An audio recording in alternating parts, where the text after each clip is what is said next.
So ఇప్పుడైతే మీకు నందలూరులోని అతి పురాతనమైన గుహనైతే చూపిస్తాను. ఇది దాదాపు 11వ శతాబ్దానికి చెందింది. అంటే అప్పటి చోళరాజులు ఇక్కడ పరిపాలించినప్పుడు నందలూరుని ఇక్కడ నుంచి సిద్ధవటంకి ఒకవేళ ఏదైనా ఆపద సమయాలలో సిద్ధవటంకి వాళ్ళు ఏంటంటే రాజులు ఫ్రెండ్స్ లెక్కన. సో ఇక్కడి నుంచి ఒకవేళ ఏదైనా ఒక జరగని విషయం ఏదైనా జరిగితే ఇక్కడి నుంచి దారి వెళ్ళే అంటే నందలూరు నుంచి సిద్ధవటంకి దారి ఉంది గుహ.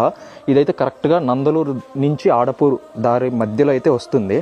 సో ఇది ఆ గుహ. దాదాపు లోపలికి వద్దు పర్మిషన్స్ లేవులే.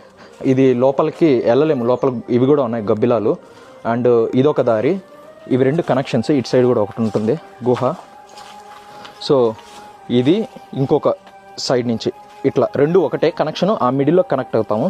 సో ఇటు సైడ్ నుంచి అయితే అప్పటి రాజులైతే వెళ్ళేవారంట. ఇక్కడి నుంచి ఏదైనా ఖజానాలు అవి ఇవి తీసుకుని వెళ్ళేవారంట. అండ్ ఇంకోటి ఏంటంటే ఈ మార్గము ఇక్కడి నుంచి అయితే నడుచుకొని వెళ్ళొచ్చు.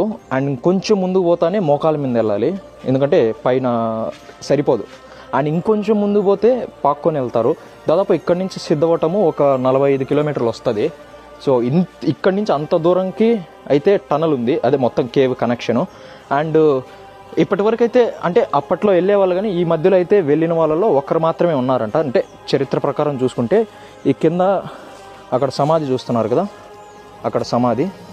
సో ఆయన అయితే వెళ్ళారంట, వెళ్ళి రిటర్న్ కూడా వచ్చారు ఈ గుహ మార్గంలో. సో తర్వాత ఆయనకు గుర్తుగా, ఆయన చనిపోయిన తర్వాత కాలం చేసిన తర్వాత అయితే ఆయన గుర్తుగా ఇక్కడే సమాధి కట్టేసి అప్పుడప్పుడు సమ్ ఈవెంట్స్ అయితే జరుగుతుంటాయి. అండ్ ఇంకొంచెం పైకి వెళ్తే సో ఇటు సైడ్ నుంచి బౌద్ధ స్తూపాలు అయితే ఉన్నాయి, 2వ శతాబ్దానికి సంబంధించినవి. అవైతే నెక్స్ట్ పార్ట్లో వీడియోలో వదులుతాను. సో మన ఛానల్ అయితే సబ్స్క్రైబ్ చేసుకోండి అండ్ ఇన్స్టాలో అయితే ఫాలో అవ్వండి.